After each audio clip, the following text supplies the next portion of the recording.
Well, for my journey, what I can say is just becoming comfortable with who you are and who you're not, and discovering along the way. And the more that you get comfortable with that, everybody else seems to be comfortable, and just more opportunities come your way. I didn't honestly do it for that, but what I've found looking back is by me becoming comfortable with myself and then realizing and letting other people rise up even above me, it helps you to create an organization or a team way beyond than what I would have ever been able to do myself.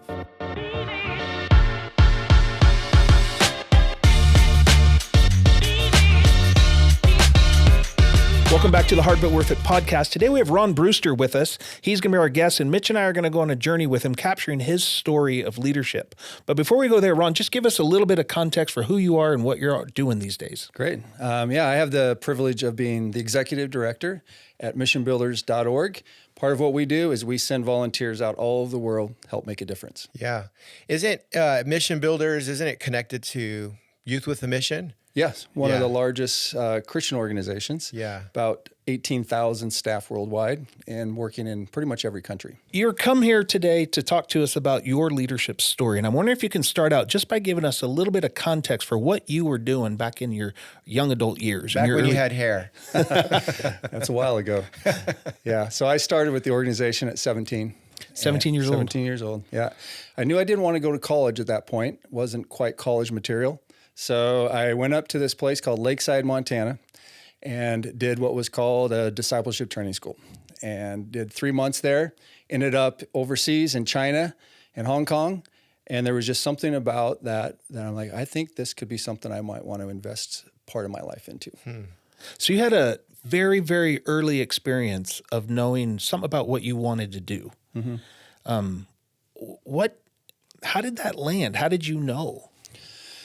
Yeah, I don't really know exactly. I just know that I saw making a difference with my life, and I could see overseas in another context of what we were doing, and I see it resonating with them. And I was like, I want to know more about this. I was pretty young, so I didn't know a lot, but I had this great experience. So that kind of led me into a future that I had no idea. I'd committed to 2 years, and I'm 31 years later. Yeah. So what did that look like? I mean, you did your DTS, you went to where? China? China and Hong Kong. Yeah. Came back, and were you back in Montana? Were you back in your hometown? Like, what did that look like as far as making that 2-year commitment? Yeah, so I came back and I went back home to Idaho and told my parents, I'm thinking about joining this organization now called Youth with a Mission. And they were not stoked, let's just say. And they're like, yeah, we can't support you your whole life. I'm like, that's all right. So I went back home, but I was a pretty shy kid. I grew up, I had some medical issues that I got teased a lot growing up. So getting back into an organization and finding myself leading, it took a little bit. I mean, that was a pretty big jump for me, but I felt like I wanted to go and give it a try. As a matter of fact, when I first applied, the main leader was like, does Ron speak? Because we're going to need him to actually talk to people. So because you were shy? Yeah, I was just shy, Yeah, because like I said, some of the childhood stuff contributed to me being really kind of, not awkward, but certainly socially not very aggressive at all. Yeah. How did you engage that process as a leader? How did that work itself out as you had to start leading? Yeah, so I end up in this organization. It's pretty much it's a startup back then. So this was 1987. It had only been going 2 years. It was an old Air Force base, so it was quite large. There was only 25 of us, and I was the fourth single guy that was on staff. And so you're being asked to do all sorts of stuff. And so I was trying to really get through being shy. And I kind of felt like I was supposed to say yes to every single request for 1 year of leadership. And that was a huge challenge, believe me, because I got asked to do all sorts of things that put me way out of my comfort zone. Taking this team overseas, leading this group, doing this, teaching. So I just said yes for a year. And what was amazing is after that year, something had just kind of broke. I mean, I wasn't like completely outgoing or anything, but I was kind of a different person after that year. So I totally want to explore that. A whole year of just saying yes. I can imagine you ended up doing a lot of things that you wouldn't have called your preference. Many. Outside your comfort zone, right? Yeah. A whole year of doing that produced what? I think it produced confidence. Why? Well, Why? because Why was that the I outcome? realized that, I mean, I failed quite a bit. I mean, I got up and I sounded like a complete idiot sometimes, Yeah. trying to teach and trying to lead these different discussions, taking teams. But I found that it was okay. What was okay? Nothing broke. Like, it was like the world didn't come to an end. Yeah. And I learned, and matter of fact, people were like, hey, actually, that wasn't too bad of a job. And so I just had never done that before. And so, and I also, I was around leaders who gave me quite a bit of affirmation. And they saw potential in me and they called it out. And that really, because they believed in me, like they saw something in me that I didn't, and they saw a future that I couldn't see. And so they pulled me into it.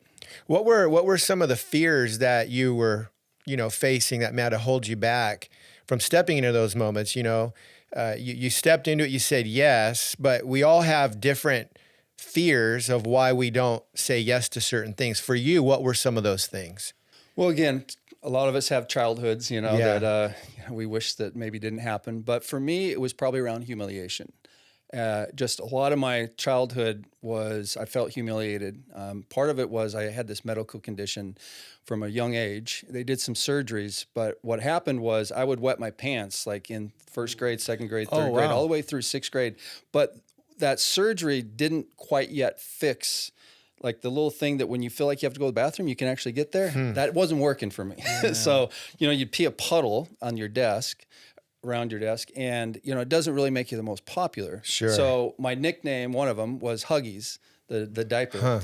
And so I found myself pulling back quite a bit and trying to not be in the center of anything because it was more humiliating.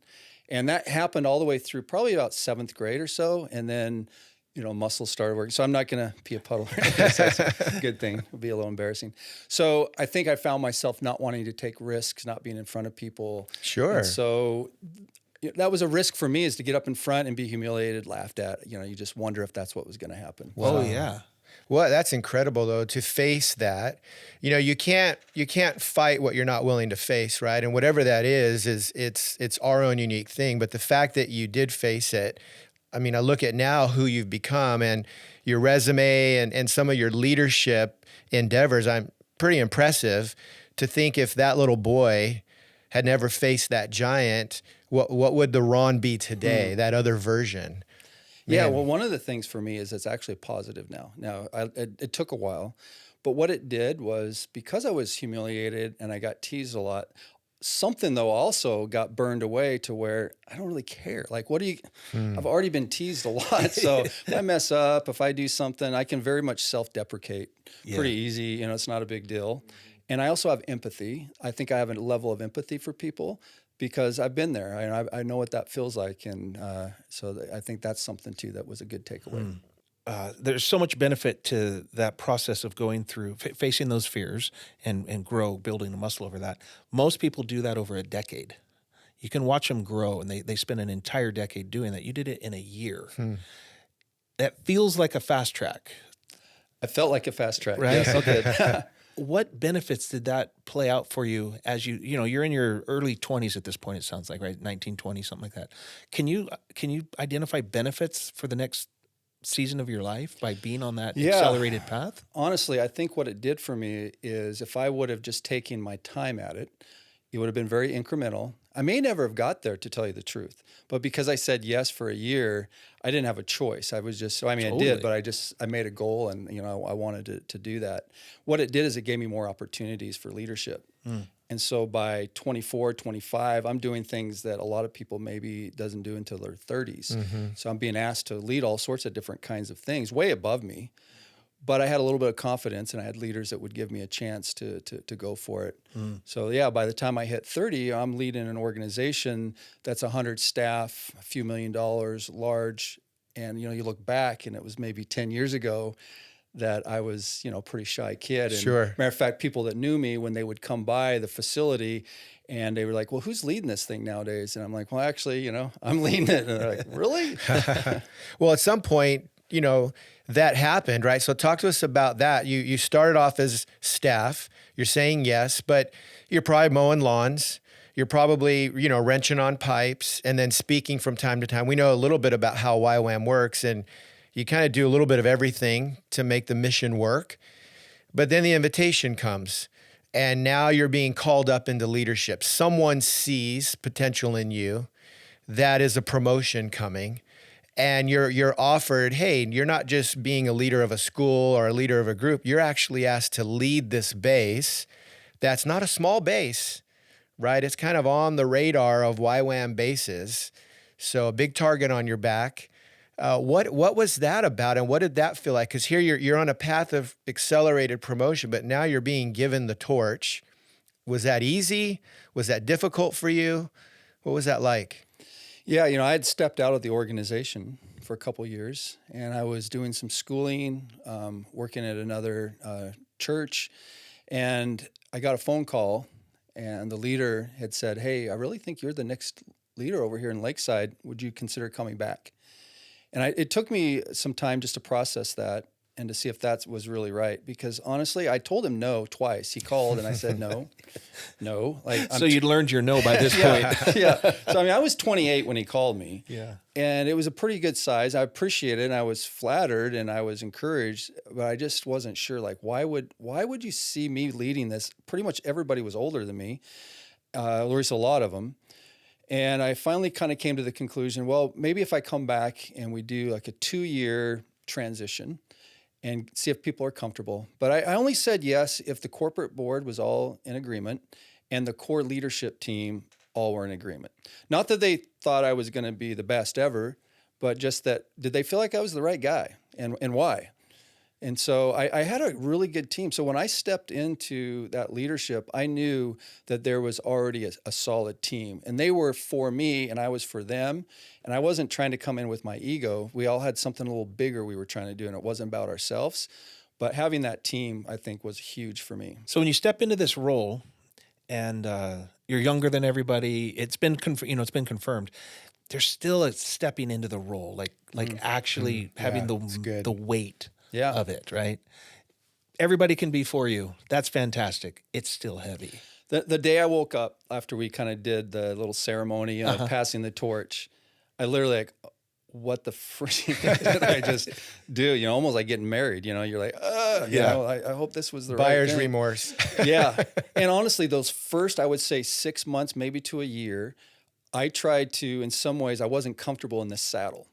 Of leadership. And I remember someone came to me, one of the leaders who knew me, said, "Why are you acting so weird? Like, just be yourself, And so it took me just a little while to be able to be in that role and to be okay with it. Because the gentleman that was before me was awesome, and everybody loved him. And he actually handed it off to me why we were growing, not why it's on a decline or whatever. Wow. I mean, it was actually growing. And he was like in his 40s, and he handed it off to a 30-year-old. But he was amazing. And I was still trying to figure out what I'm doing, and I was pretty young and everyone knew it, so I didn't have to tell them. But yeah, it took a little bit. I would say it took me a good 6 months to feel comfortable. Well, and there's so much packed in that too. Like, you think of the courage it takes for a father type leader who is in his prime, really, to say, I'm willing to hand this off to the next generation. I mean, he could have hung on to it probably for 10 more years and probably ran it really well. So there's that part of it, which we probably won't unpack here. But then there's you stepping in underneath a father who believes in you, but it has a pretty big shadow, or has some pretty big shoes to fill. So you're not stepping in. It's one thing as leaders to be given something where we're kind of coming in to fix it, turn it around, or take it to a new place. You're coming in, it's thriving, it's flourishing. And you're kind of like, what if I'm the guy to mess this up, right? I mean, what was that like? I mean, because you probably had a good mentor there. I know your 10-year run that you served there was pretty incredible, some really awesome stories. That tells me you had probably a good partnership that you forged in that transition. Yeah, and this probably doesn't work for a lot of transitions, but that leader stayed for a couple years. Oh, wow. But by that time, we had quite a solid trust relationship. And again, it's probably not all transitions should probably maybe not do it that way. But for me, I saw it as a win because I had a guy that was a great leader. He believed in me and he was sticking around. But he also made sure that the process didn't get kind of derailed by people maybe going to him and saying, oh, Ron's making this decision. What do you think? Right. He was for me, but I was also for him. Yeah. And I wasn't threatened, and he wasn't threatened. It was only a couple little bumps, not many. So I think the organization got a win. I got a win, and I think it was a win for him because he didn't have to leave. I mean, how many times do leaders, Yeah. sometimes you just have to leave. And he helped build the organization, and so he was able to stay and have a part to play. It just wasn't on this, that main leader. Yeah, that's fascinating to think of the culture that would have been created there to accommodate that type of transition. Because you're right, it doesn't happen very often. Well, and the irony is, when I passed it off 10 years later, I stayed for a couple of years. Wow. And we were both there still. Oh, wow. And so we had three leaders, the current directors and the two former. But again, I think we had a mission and a goal that was bigger than our egos. And so, it wasn't about us or our titles. We were able to still be on the team and have a part to play. So over the course of the next 10 years, as you filled that role, what did you learn? What happened to you as a leader as you developed? Because I'm going to make an assumption that the 30-year-old version of you and the 40-year-old version of you that passed it off were somehow different. Yeah, I think the 30-year-old vision or a person, you're still trying to figure out a little bit of who you are. Right. And kind of where some of your strengths are. So I was able to really pull on having a great team to help me get through some of the things I didn't see because I was learning. So, I was reading books like nobody's business because I hadn't any school, I hadn't any formal training. So, I'm reading Good to Great, Patrick Lencioni's books. That's like my mentors. I am just totally trying to read these books and then contextualize them to our situation. Yeah. But I think during that time, I learned how to be able to be a leader that could have visionaries on their team and give them a big playground to play in and let them go for it and not be threatened with that, but watch the organization grow as you let leaders lead and create systems that doesn't impede leaders but helps them to thrive. And then people giving me all these accolades. I'm like, look, it really ain't me. We got a team here growing. So we went maybe from 90 to 160 full-time staff during those 10 years. Wow. And had maybe 15 more training programs and, all sorts of different things. But it was really, I didn't really do it. I think helped continue the atmosphere and the environment and leaders like to come where there's a place they can thrive and grow and do stuff. So did the 40-year-old version of yourself know himself? Much better, yes. What did he learn? What did he know? Yeah, that's a good question. I think I became comfortable in the things that I was and the things that I'm not. And that's helpful because I think the more that you can be comfortable in your own skin as a leader, other people feel more comfortable, That's right. And when I'm okay with like, hey, I think, I'm not going to be a thriving, crazy visionary. I have vision, but that's maybe not going to be like the stereotype in our organization. And I can be okay with that. And I became good that I just can't do certain things, but I can find other people that can. And realizing that, I think, became an asset. And so, yeah, I think the number one thing is I became comfortable with Ron and how I'm wired and what I can contribute. Yeah, and one of the things I've seen to that is because you know that about yourself and you're very comfortable, you're able to collaborate in a very powerful way.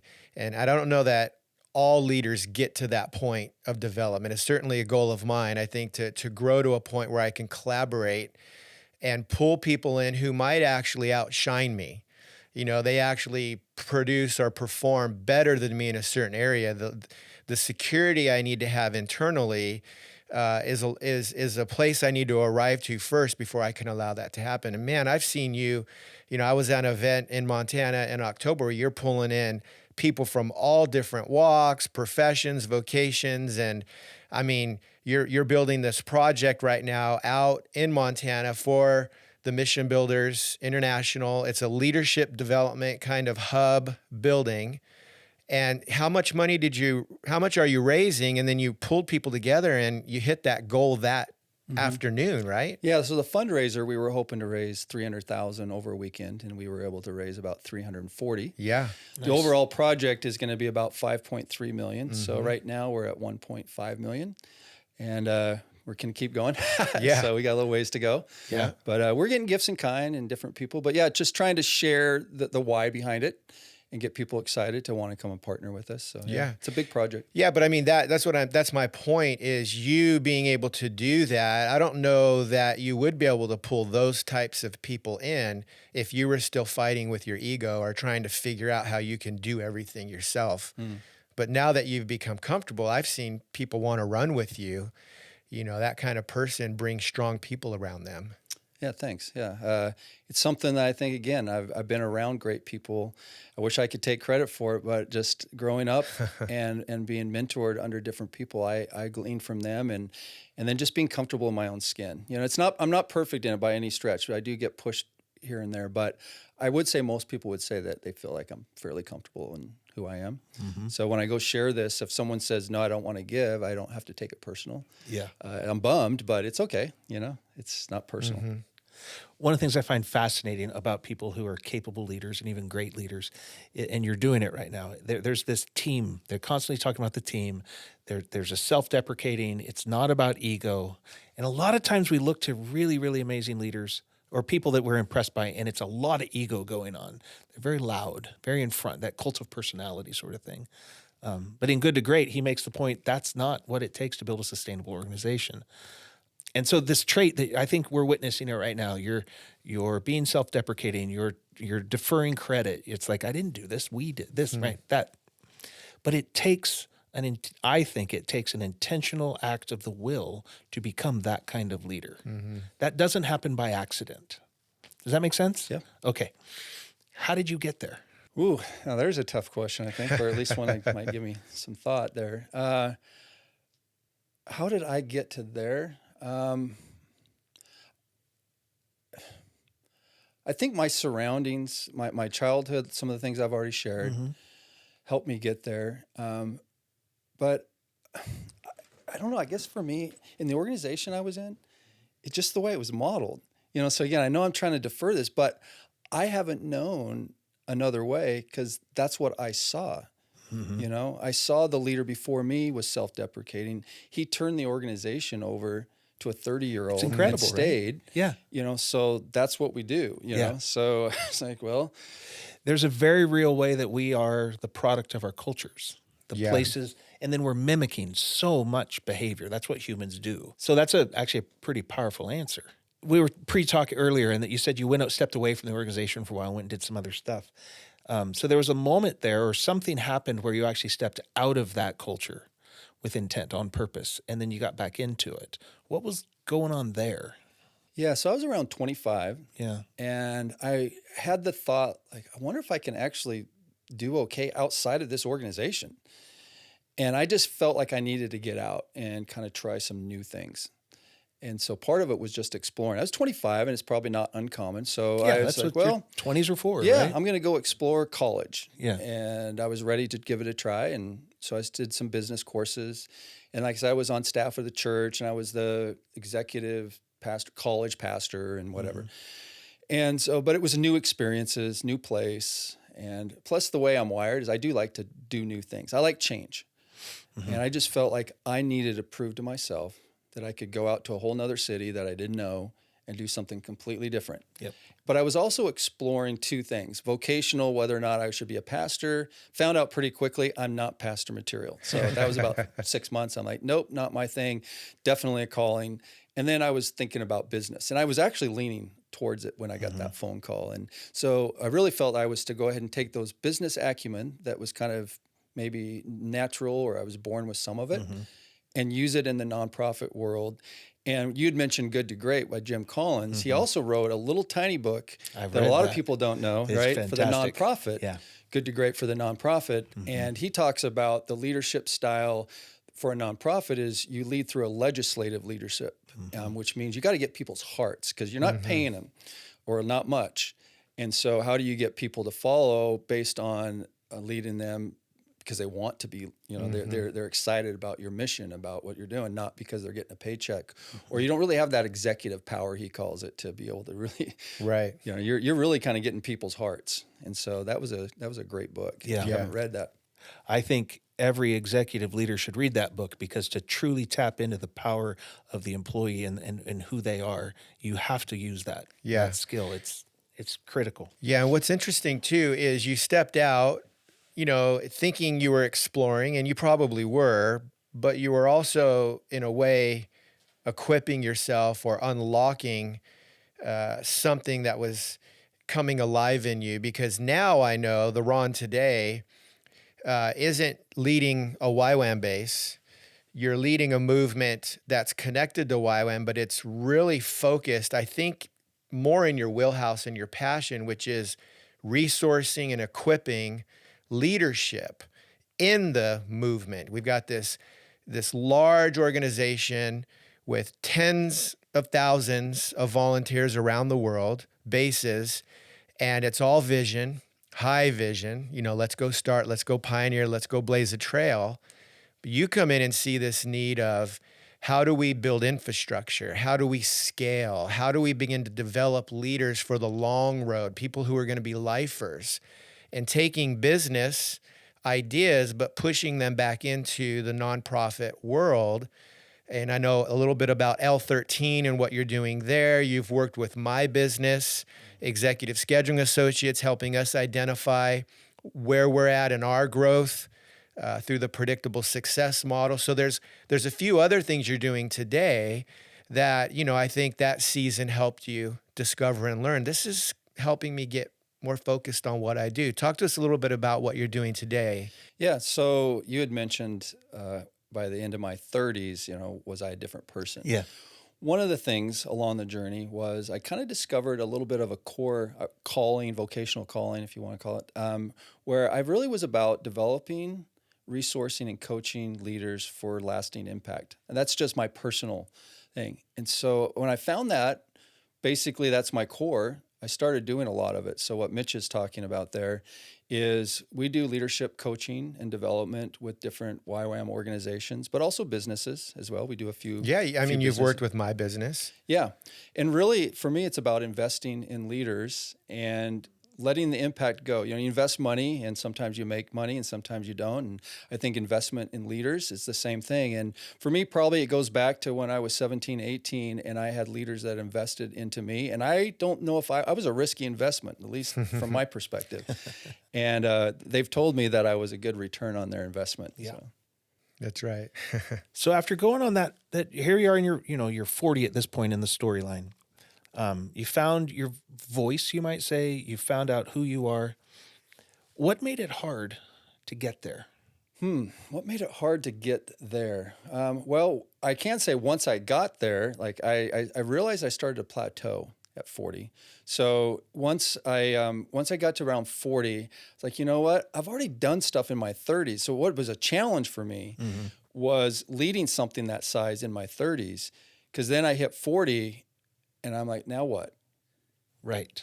And so, and I didn't want to plateau. My worst nightmare, how I'm wired, I'm like an Enneagram 3, so it's like achiever, And so I was like, oh no. I can feel plateau coming at 40. I'm not ready to retire or do something, like. It's a prime directive, don't bore me, right? Yeah. So so growing in that voice and learning that was the challenge. Mm-hmm. You face that and you get to your 40s. What'd you do that made all that worth it? Well, I think what I did in my 30s, I had no idea what I was actually doing in the sense of building. So by leading a large location like Lakeside, what I was doing is giving myself credibility for my 40s and 50s and beyond, because I learned so much. I learned how to work with teams. I learned how to run budgets. It was, like I said, it's a decent sized organization. And so it gave me credibility within the organization, but also outside, because it's basically the same. And you're running a nonprofit. You have people, money, budgets, all sorts of things, just maybe some different mission goals, but it's basically the same. And so I think by doing that and learning quite a bit in my 30s, it launched me into my 40s. Now I'm in my 50s. And now you're able to do all the things that Mitch is talking about. Yeah.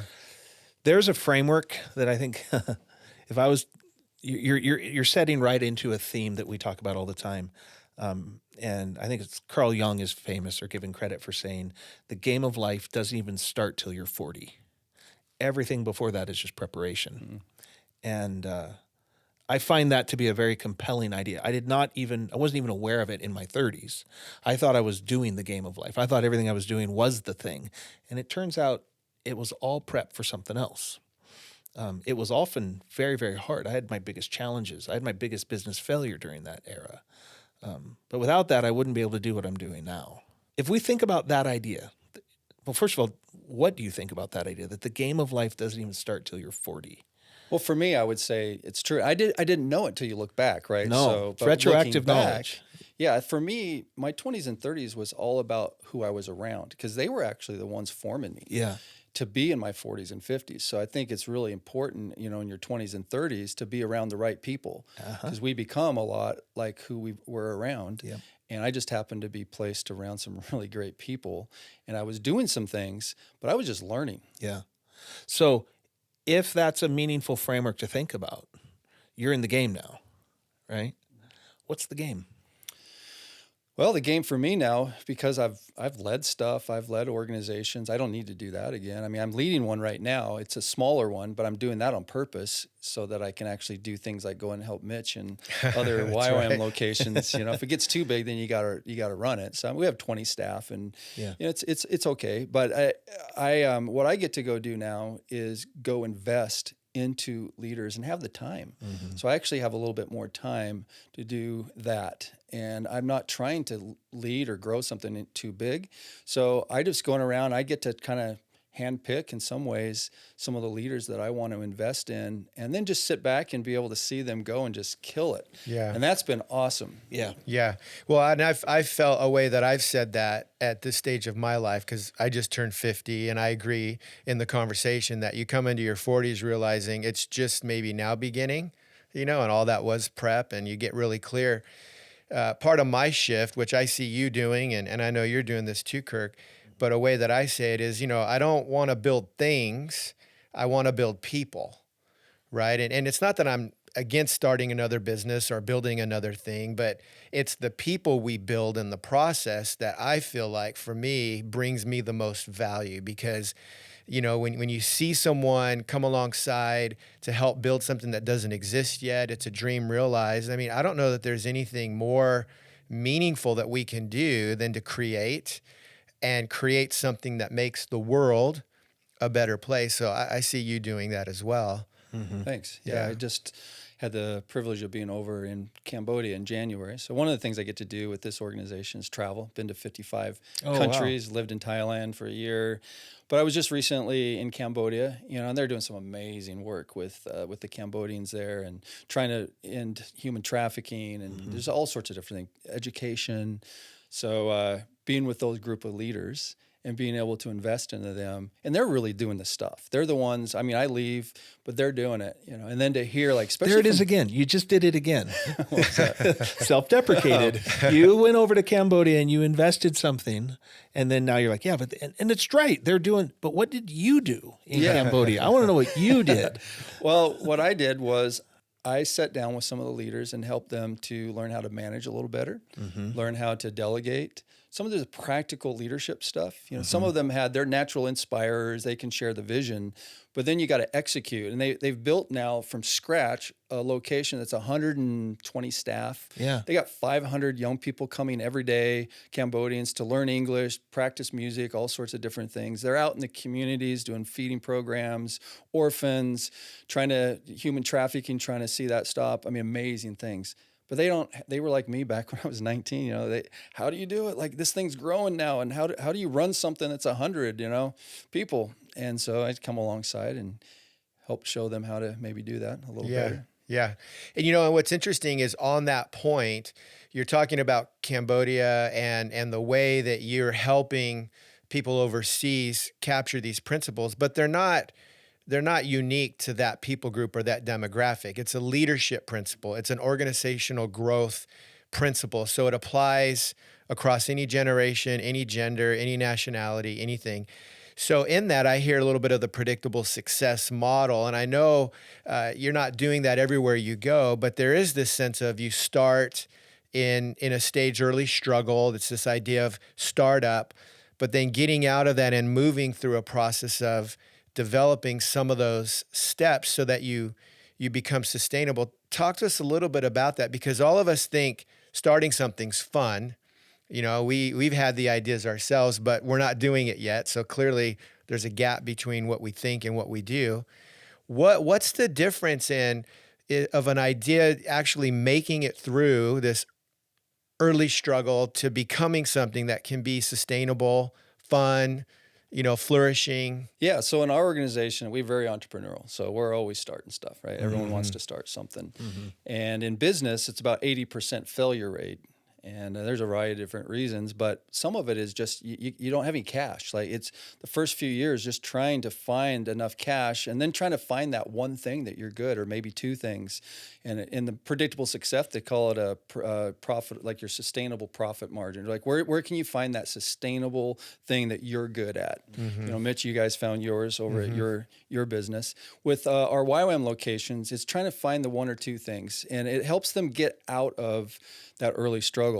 And the next stage in that is called fun. And in our organization, we're trying to help locations determine, do you want to stay in fun, a little bit smaller, you're growing, you're having a great time, lower systems, it's not complex yet, and make a decision. If you keep growing, like Cambodia and Lakeside, where I'm from, you end up in what you're trying to get to, predictable success, which means you have the right systems and processes that can support and to scale up the things that you're doing. So for Lakeside, we went from 25 staff, not doing a whole lot, to all of a sudden we had 18 training programs, 160 staff.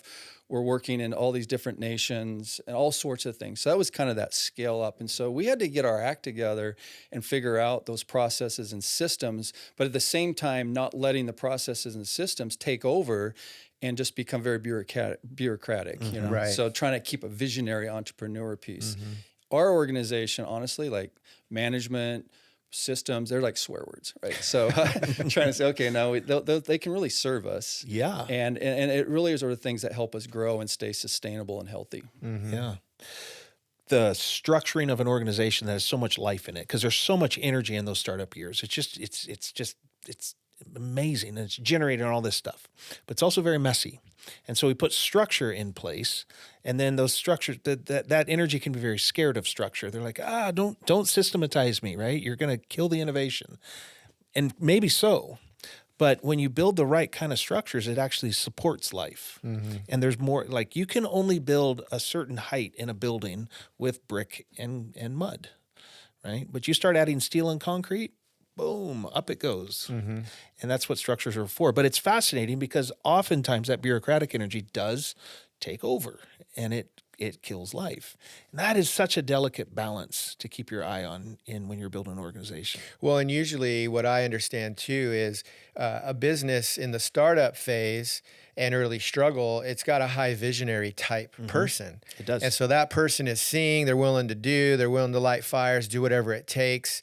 And then at some point, they're usually joined by an operator, and that person is more of a doer. They know how to get things done, and together, that combination is actually a winning combination as to why many companies make it out of early struggle and the fun, because they had the right combo. But then the processor comes in, and the processor is needed, especially for scale, exactly what you just said, growing and putting some infrastructure to it. But if the tendency is, if we start to over process, the visionary and the operators leave. So then you're left with only processors, which that isn't good, for the long haul either. So it's trying to just keep this balance of knowing how to play, like, we talked about you being collaborative, but at some point, who do you pull in who can do the thing that you need to get you to that next stage? Yeah, I spend a lot of time just being able to work with organizations, to figure out where they're at, where they want to go, and then just try to give them the tools for that. But the big thing in our organization really is choosing. And sometimes people don't know they have a choice to actually stay in this fun stage where you're growing, it's more addition, or multiplication by, like, the J curve of scaling. And for some organizations, that's the right call, but not for everybody, especially in our organization. So we spend a lot of time convincing our organization to stay in the fun stage and just really do a great job in that. Yeah, grow, have a fun time, keep it low on the systems and structure. And in that stage, you actually have visionary, and then you've got these visionary operators. They're out just doing this stuff. And you can really have a great time, and you can go for a long time in that structure. It's well, they call it fun because it is fun. Yeah. Yeah, it is. Well, axiom of business is growth eats cash, right? And it just burns cash. And so to actually scale a J curve is incredibly stressful to keep that engine going. But it also burns your attention. It burns energy. It is a heavy lift. And I listen to a lot of young entrepreneurs who are trying to scale something and have a work-life balance. And I'm like, yeah, you pretty much signed up to have your hair on fire and trying to run for a fire hydrant for 4 years. We call that whitewater. Okay, great. In the predictable success model. So you've decided, or sometimes you don't, you just all of a sudden end up in whitewater. You were having a fun time. Then all of a sudden something happened. You're like, what's going on? Like something went viral. Yeah, and you're like, this is amazing. We can't do this. And all of a sudden you find yourself starting to scale up. And they call it whitewater. Yeah. And at that point, you make a decision to say, will we take what it takes to move through this and get to predictable success? Or should we just say, look, let's not complicate it and just go back to fun? Yeah. But I know like Mitch and other organizations, they will say, let's do it. And then it's about getting the right team. Yep. And you really got to get that right team in place because it's really hard to do it by yourself. What is the right team? What do you mean by that? Well, in this predictable success model, it's having a visionary. It's having your operator, and a visionary is all about the why. Operators are all about the what needs to get done. They hate meetings. They just they get stuff done. Like he likes to use, they get stuff done, right? And then your processors is about how are we going to get it done? And then you've got a synergist, and they're great team players, right? And they keep everybody else working together because normally the visionary operators, they can't stand the processors. Processors are slowing everything down. How are we going to do that? Like a million questions. But in order to really J-curve and be in that predictable success, those four are working together. Yeah. And they're not naturally able to work together. So that synergist piece really helps a lot to say, hey, you guys, we need this together. So what's the key to, so the working together, collaboration, teamwork, all that stuff, that's often a bit of a magical thing when it happens. And you can watch, you can see it happening, but it can be difficult to predict it or make it, engineer it to happen. Yeah. But you're talking as though there are some keys or elements that you've learned that allow you to have a higher probability of that. Yeah. So if you go to predictablesuccess.com, there's actually a free leadership assessment that you can take there, leadership style, and it's what we're talking about here. And so one of the things, even just recently, just this week, we worked with Mitch's team and did that, and everyone can kind of assess themselves and find out, well, who are your visionary operator processors? And Mitch happens to be a dominant visionary. Really? Yeah, I know, it's kind of crazy, right? I learned something new. But he also has a dominant processor on the team. But then also there's people that are a mix. And so as we started to look at their team, you can kind of see, you know what, actually you're pretty level overall. Now, if we were to pull Mitch off of that team, the processor actually starts to get a little bit higher on that team. So they'd have to be a little careful because you got to have a strong visionary. Otherwise, it does start to want to pull to the bureaucratic side of it, and you just over process. How do you create a culture? What elements do you put in place to help those people who are often at odds or there's tension there? How do you help them to build that teamwork? Well, for me, honestly, it comes down to if founders or the executive leader, if they're not on board and don't see it, you're never going to happen. So working with Mitch and Carrie, they see that and they want to do that. They want to be able to turn this business over at some point, and they want to be in predictable success, and realizing that you need kind of that balance of all of the different traits of a visionary operator, processor, synergist. Yeah. I don't know, Mitch, if you want to speak to that. Well, I think culture is a big part of it. And if the founders haven't decided for whatever reason, it's not always right or wrong. Sometimes it's a different preference. But sometimes we think we want something, but deep down inside, we're not willing to do the hard but worth it work, right? So the vulnerability of what it means to hand it off to people, are they gonna love it the way you love it? You got to take your hands off certain preferences and let them actually run it in different ways too. And culture is a big part of it, I think. And here at our company, we have always pulled people in and thought the future of the company was in people. and empowering in an autonomous, decentralized environment. Our philosophy is lead always, manage when necessary. So management isn't the answer by default, but we do need to manage certain things at times. But let's limit that so people feel like they can actually chart their own path to getting a result done, because we know that is actually the best motivator to our work anyway. So over time, I think we've evolved to this spot. We're ready for it. Had we done this 5 years ago, it might have been premature. But I think we're identifying the team. So we bring Ron in and Dawn to help us identify where we are. And then who are we? This sense of, do we have everyone? And maybe there's a gap. And so some of the identifiers were, well, if Mitch were to pull fully out, we might have a big gap here. What would we need? How would we deal with that? Yeah, because you need all those energies in the team. Yeah. Well, and to stay in that predictable success, the visionary, the owner, they have to really embrace that processor piece, and it's not easy because it slows some things down. Because in fun, you're making decisions very quick and you can implement very quick.